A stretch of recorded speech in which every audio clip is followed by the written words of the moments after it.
এই ভিডিওতে পশ্চিমবঙ্গ মধ্যশিক্ষা পর্ষদের নবম শ্রেণীর গণিত প্রকাশ বইয়ের অধ্যায় নম্বর 15-র কোষে দেখি 15.1-এর একের দাগ থেকে আলোচনা করা হলো। যারা এই চ্যানেলে নতুন তারা চ্যানেলটিকে অবশ্যই সাবস্ক্রাইব করবে এবং অল নোটিফিকেশন অন করে দিবে।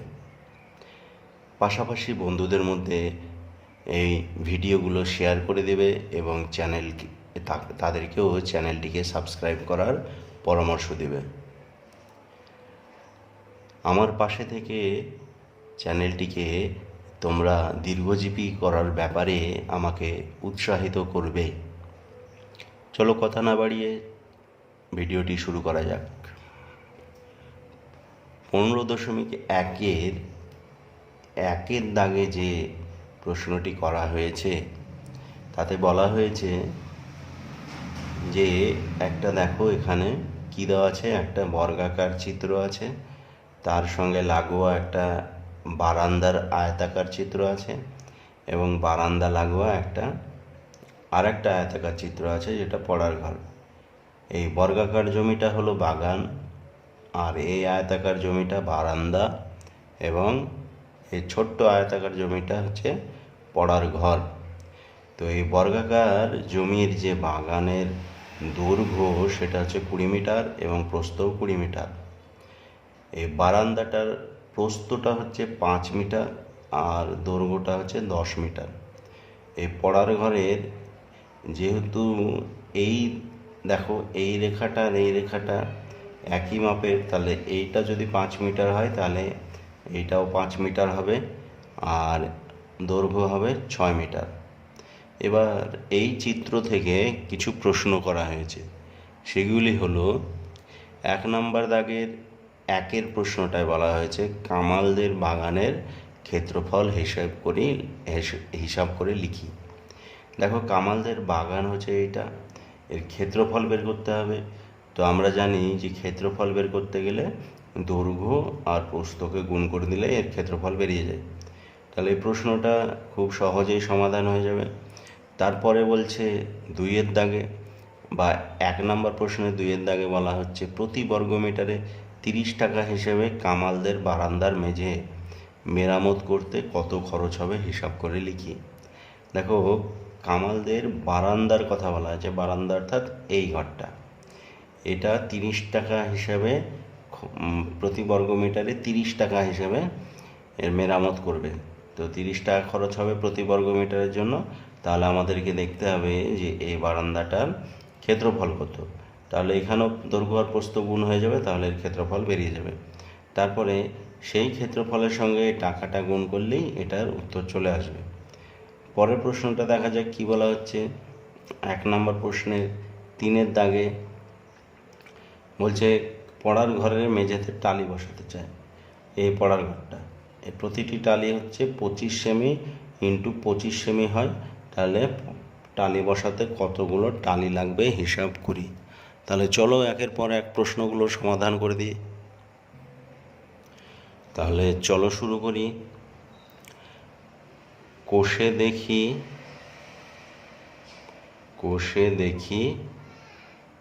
15.1 একের দাগ। প্রথমে আমরা চিত্রটা তৈরি করব। একটা বর্গাকার চিত্র আছে যার দৈর্ঘ্য 20 মিটার, প্রস্থ 20 মিটার। এর লাগোয়া একটা আয়তাকার চিত্র আছে যেটাকে 2 ভাগে বিভক্ত করা হচ্ছে। এই 2 ভাগে বিভক্ত করা অংশের একটা হলো পড়ার ঘর আর একটা হলো বারান্দা। তো এই বারান্দার দৈর্ঘ্য বলা হয়েছে 10 মিটার আর প্রস্থ বলা হয়েছে 5 মিটার। আচ্ছা দেখো এই প্রস্থটা 5 মিটার হলে এই প্রস্থটাও 5 মিটার হবে। এবার এই পড়ার ঘরের এই দৈর্ঘ্যটা বলা হয়েছে 6 মিটার, তাহলে এটা 6 মিটার আর এই প্রস্থটাও 5 মিটারই হবে। আর এই বর্গাকার জমির এইটা যদি 20 সেমি হয় এটাও 20 সেমি হবে, এদিকটাও 20 সেমি হবে আর এই দিকটাও 20 সেমি হবে। তাহলে চলো প্রশ্নগুলো সমাধান করে দিই। প্রথম প্রশ্ন হচ্ছে কামালদের বাগানের ক্ষেত্রফল হিসাব করে লিখি। এটাই হচ্ছে বাগান। তাহলে চলো লিখতে হবে কামালদের বর্গাকার বাগানের দৈর্ঘ্য কত? 20 মিটার। তাহলে অতএব কামালদের বর্গাকার বাগানের ক্ষেত্রফল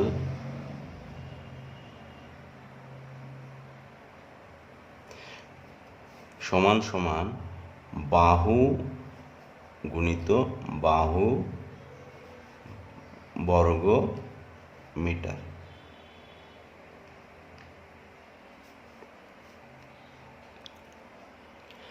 দেখো, আয়তাকার চিত্র হোক বা বর্গাকার চিত্র হোক, এর যদি ক্ষেত্রফল বের করতে বলা হয় তাহলে এর ক্ষেত্রফল বের করার একটাই সূত্র, সেটা হলো বাহুর দৈর্ঘ্য এবং প্রস্থকে গুণ করা। তো এখানেও যেহেতু এই বাহু দুটো সমান আছে বর্গাকার চিত্রে, তাই আমি লিখলাম বাহু গুণ বাহু নিয়ে বর্গমিটার। ক্ষেত্রফল বের করার সময় বর্গ, উত্তরের পাশে বর্গ কথাটা লিখতে হবে। আর এই যে রাশিগুলো যে এককে দেওয়া থাকবে, যেমন এটা মিটারে দেওয়া আছে তাই মিটার লিখতে হবে। যদি এগুলো সেমিতে থাকতো তাহলে সেমিতে লিখতাম, বা অন্য কিছুতে থাকলে অন্য কিছু লিখতাম। যদি কিছুই না থাকতো তাহলে নিজে থেকে বর্গ কথাটা তো লিখতেই হতো, আর এই জায়গাটায় একক কথাটা লিখতে হতো। তাহলে চলো শুরু করি। বাহুর দৈর্ঘ্য কত? 20 কিলোমিটার। আর একটা বাহুর দৈর্ঘ্য 20 মিটার। তাহলে একটা বাহুর দৈর্ঘ্য 20 মিটার আর একটা বাহুর দৈর্ঘ্য 20 মিটার। প্রত্যেকটা বাহুই 20 মিটার করে আছে। তাহলে বর্গ মিটার। তাহলে 20 আর 20কে গুণ করলে কত হবে? 400 বর্গ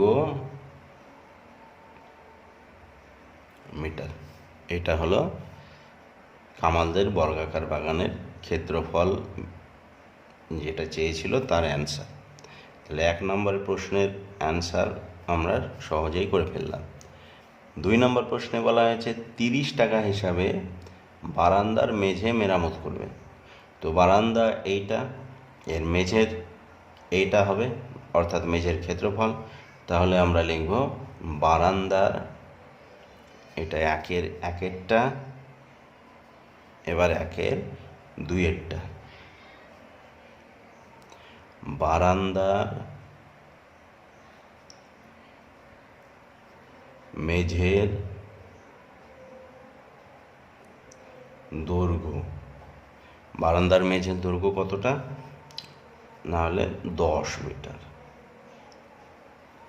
বারান্দার মেঝের প্রস্থ কত মিটার? না হলে 5 মিটার। এই যে এটা বারান্দা, এর দৈর্ঘ্য হচ্ছে 10 মিটার এবং প্রস্থটা হচ্ছে 5 মিটার। তোমরা অবশ্যই বইটাকে পাশে রাখবে, বইয়ের প্রশ্নটাকে বারবার পড়বে, বইটাকে দেখবে, প্রশ্নটাকে ভালো করে বুঝবে, তারপর ভিডিও দেখবে। যদি সরাসরি ভিডিও দেখতে শুরু করে দাও তাহলে কিন্তু প্রশ্ন বুঝতে পারবে না। প্রশ্নটা আগে ভালো করে দেখতে হবে কি বলা হচ্ছে। আমি কিন্তু প্রশ্নটা ভালো করে বুঝিয়ে দিয়েছি, বুঝিয়ে দেওয়ার পরে ভিডিওটা শুরু করেছি, অঙ্কুর সমস্যার সমাধান করতে শুরু করেছি। তাহলে যেইভাবে বলা হলো সেইভাবেই দেখবে। এবার দৈর্ঘ্য এবং প্রস্থ বেরোলো, তাহলে অতএব বারান্দার মেঝের ক্ষেত্রফল বের করব। বারান্দা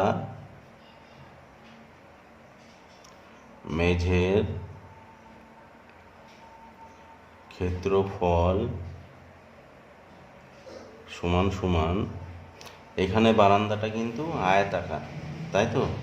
আয়তাকার যেহেতু দৈর্ঘ্য আর প্রস্থ আলাদা হয়, তাই আমি এখানে বাহু গুণ বাহু লিখতে পারবো না। বর্গাকার ক্ষেত্রের যেহেতু বাহুগুলো একই মাপের হয় তাই বাহু গুণ বাহু লিখেছিলাম। এখানে দৈর্ঘ্য গুণ প্রস্থ লিখলেও হতো, কোনো ব্যাপার নাই। বর্গাকার যে চিত্রের ক্ষেত্রফলের সূত্র হয় বাহু গুণ বাহু, তাই আমি বাহু গুণ বাহু লিখেছিলাম। এই জায়গাটায় বাহুর জায়গায় যদি দৈর্ঘ্য এবং এই জায়গাটা প্রস্থ দিতে তাহলে কিন্তু অসুবিধা হতো না। দৈর্ঘ্য 20 মিটার, প্রস্থ 20 মিটার, এই দিকটা চেঞ্জ হতো না। এই জায়গাটা শুধু দৈর্ঘ্য প্রস্থ লিখলেও অসুবিধা হতো না। তো এই জায়গাটায় বারান্দার মেঝের ক্ষেত্রফল, যেহেতু বারান্দার দৈর্ঘ্য আলাদা প্রস্থ আলাদা, তাই এখানে দৈর্ঘ্য গুণ প্রস্থ দিয়ে বর্গ মিটার, এই কথাটা কিন্তু এখানে লিখতে হবে, বর্গ, তারপরে মিটারে আছে মিটার। তাহলে দৈর্ঘ্য হচ্ছে 10 আর প্রস্থ হচ্ছে 5, তাহলে কত হলো কে বলতে পারবে? তাহলে হবে 5 × 10 = 50 বর্গ মিটার। এটা হলো 2 নম্বর প্রশ্নের উত্তর, এটা লিখে দাও আনসার। এবার 3 নম্বর প্রশ্নে কি বলা হয়েছে? কামাল তার পড়ার ঘরের মেঝেতে টালি বসাতে চায়। তাহলে পড়ার ঘরের যে এটা আছে চিত্রটা, তার দৈর্ঘ্য হচ্ছে 6 মিটার, প্রস্থ 5 মিটার। এগুলো লিখে নিই। পড়ার ঘরের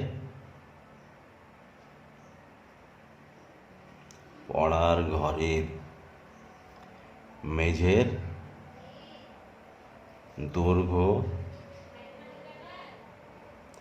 দৈর্ঘ্য ক মিটার আছে? 6 মিটার। তারপরে পড়ার ঘরের মেঝের প্রস্থ কত আছে? প্রস্থ আছে তোমার 5 মিটার। আমি বই থেকে লিখছি, এগুলো নিজে থেকে লিখছি না, কিন্তু তোমরা বইটা অবশ্যই পাশে রাখবে। তাহলে এবার ওই পড়ার ঘরের মেঝেতে টালি বসাবে। তো আমি ওই পড়ার ঘরটাকে একটু বড় করে দেখাচ্ছি। এখানে পড়ার ঘরে, ধরে নাও এটা আমার পড়ার ঘর, দৈর্ঘ্য হচ্ছে 6 মিটার আর প্রস্থ হচ্ছে 5 মিটার। তো এই ঘরে টালি বসানো হবে, ধরো ছোট ছোট টালি বসানো হবে, যার বর্গাকার টালি বসানো হবে, যার দৈর্ঘ্য 25 সেমি। বইয়ে দেখে নেবে, এগুলো দেওয়া আছে কিন্তু বইয়ে। প্রস্থ 25 সেমি। এই যে বর্গাকার টালি, এর দৈর্ঘ্য 25 সেমি এবং প্রস্থ 25 সেমি। এটা কিসে আছে? এই এককটা মিটারে আছে, আর টালির এককটা সেমিতে আছে। তাহলে এই যে এই মিটারটাকে আমরা সেমি করব। আমার এই চ্যানেলেই একটা ভিডিও দেওয়া আছে, দেখো ভালো করে, ক্লাস 6-এর। ওখানে ক্লাস 6-এর 8 অধ্যায়ে বা কোষে দেখি 8-এ এই মেট্রিক পদ্ধতি নিয়ে আলোচনা করা হয়েছে, যে মিটার থেকে সেন্টিমিটারে গেলে কী করতে হয়, সেন্টিমিটার থেকে কিলোমিটারে গেলে কী করতে হয়। এর ডিটেলস ভিডিও কিন্তু ওখানে দেওয়া আছে। মিটার থেকে সেন্টিমিটারে যেতে গেলে 2 ঘর ডান দিকে আসে, তাই এটা 100 দিয়ে গুণ হবে। 6 আর 100কে গুণ করলে 600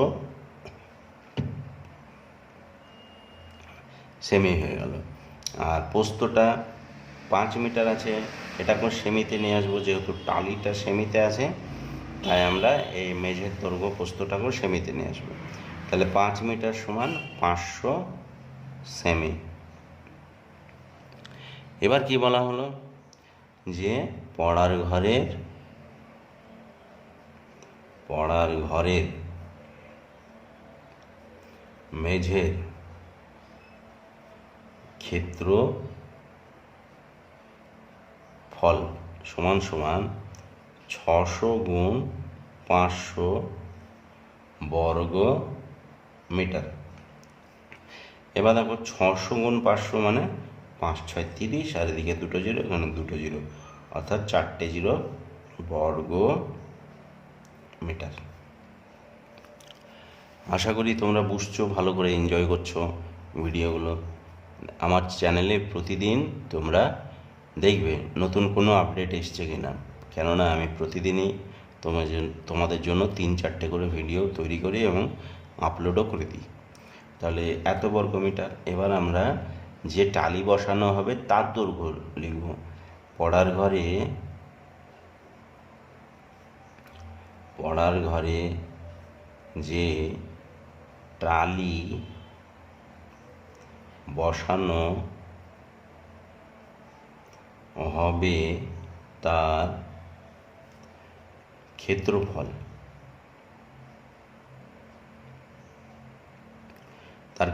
কত হবে? বইয়ে দেওয়াই আছে, দেখবে 25 সেমি গুণ চিহ্ন 25 সেমি, তাহলে 25 গুণ 25 বর্গ সেমি। এবার দেখো, আমার এইটা হচ্ছে মেঝের ক্ষেত্রফল আর এইটা হচ্ছে টালির ক্ষেত্রফল। তো কতগুলো টালি লাগবে এই প্রশ্নটা করা হয়েছে। তো সেই প্রশ্নের উত্তর এইভাবেই বের করতে হবে।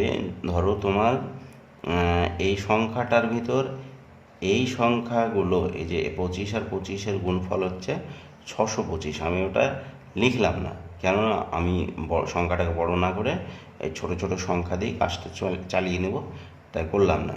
আমি দেখব যে এই সংখ্যাটার ভেতরে এই সংখ্যাটা কতবার আসছে। যতবার আসবে ততটাই টালি লাগবে। তো কতবার আসছে এই প্রশ্নের উত্তর করতে গেলে তার একমাত্র সমাধান হচ্ছে ভাগ করা। তাহলে আমরা লিখব, অতএব পড়ার ঘরে টালি প্রয়োজন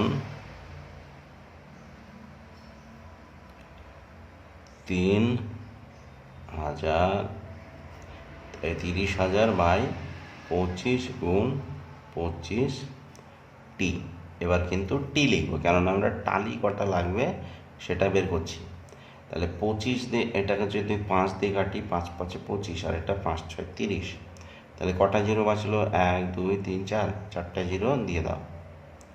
এবার আবার 5 দিয়ে কাটলে 5 12 60, তাহলে কটা জিরো বাঁচলো? 1 2 3, 3টে জিরো দিয়ে দাও। 5 দিয়ে কাটবো 25 আর এটা 5 24 120, তাহলে কটা জিরো বাঁচলো? 2টো জিরো দিয়ে দাও। এবার হচ্ছে 5 দিয়ে আবার এই 240কে কাটবো, তাহলে হচ্ছে 5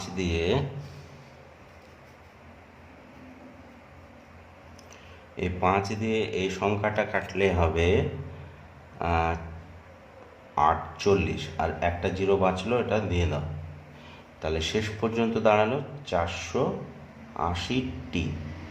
প্রশ্ন কি বলা হয়েছিল? কতগুলি টালি লাগবে। তাহলে আমরা লিখে দেব, অতএব এই তো লিখে দিয়েছি, পড়ার ঘরে টালি প্রয়োজন এতটি।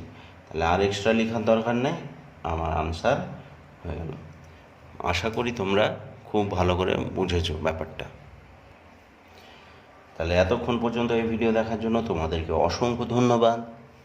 তোমরা চ্যানেলটাকে অবশ্যই সাবস্ক্রাইব করে বন্ধুবান্ধবদের মধ্যে এই ভিডিওগুলো শেয়ার করে দেবে এবং চ্যানেলটার পাশে থেকে আরও অসংখ্য মানুষদের তোমরা উপকৃত করবে, কেননা তোমাদের উৎসাহে আমি নতুন নতুন ভিডিও তৈরি করি। তোমরা কমেন্ট করবে, তাহলে আমি আরও বেশি উৎসাহিত হব।